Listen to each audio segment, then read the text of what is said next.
কি বলা উচিত বলো না তুমি? তোমরা গেছলে, হ্যাঁ?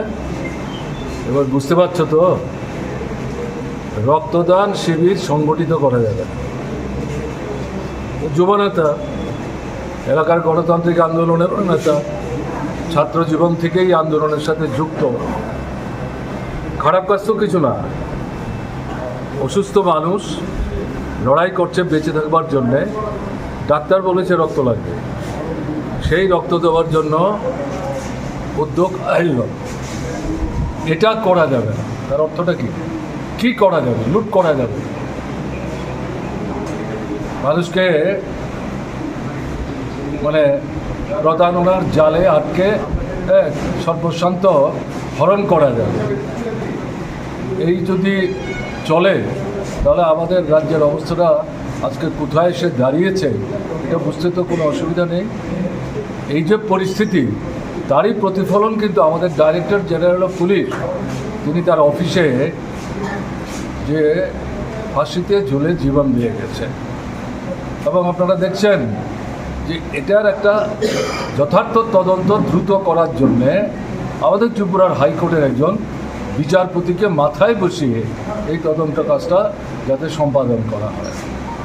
বললো না, প্রথম 5 জনের কমিটি, তারপরে 20 জনের কমিটি, এটা 40 জনের কমিটি করলেও কিছু যায় আসে না।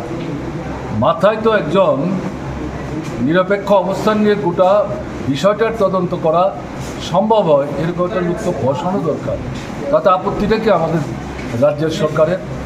তারা কিছু একটা লুকুতে চাইছে, পাশ কাটাতে চাইছে, চেপে রাখতে চাইছে।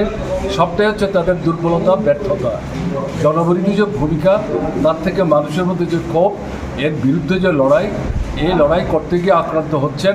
তাতে পুলিশ কার্যকরী ব্যবস্থা নিতে পারছে না এবং পুলিশের মহানির্দেশক হিসেবে তিনি সেখানে যথার্থ সহায়ক ভূমিকাও গণতান্ত্রিক দৃষ্টিভঙ্গি সম্পন্ন মানুষের পাশে দাঁড়িয়ে তাদেরকে দিতে পারছেন না।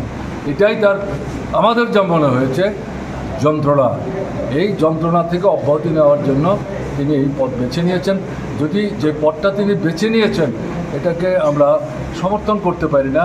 এটা অসাধারণ গুণী, স্বচ্ছ, কর্মে সফল এবং সুদক্ষ এরকম একজন পুলিশ অফিসার আমরা ত্রিপুরায় যেমন হারালাম, সারা দেশের জন্য কিন্তু তাকে আমরা হারালাম। এটার তদন্ত ঠিক মতো হবে না।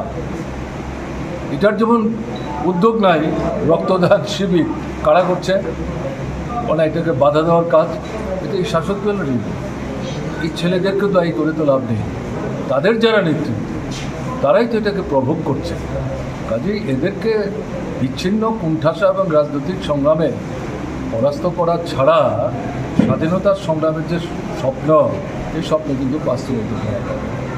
কাজে এই সবটা জিনিস ভাবনায় রেখেই আমাদের বিশেষ করে যুব অংশ, ছাত্র, তাদেরকে আগামী দিনে আরও সাহসী কার্যকরী ভূমিকা গ্রহণ করবে। স্যার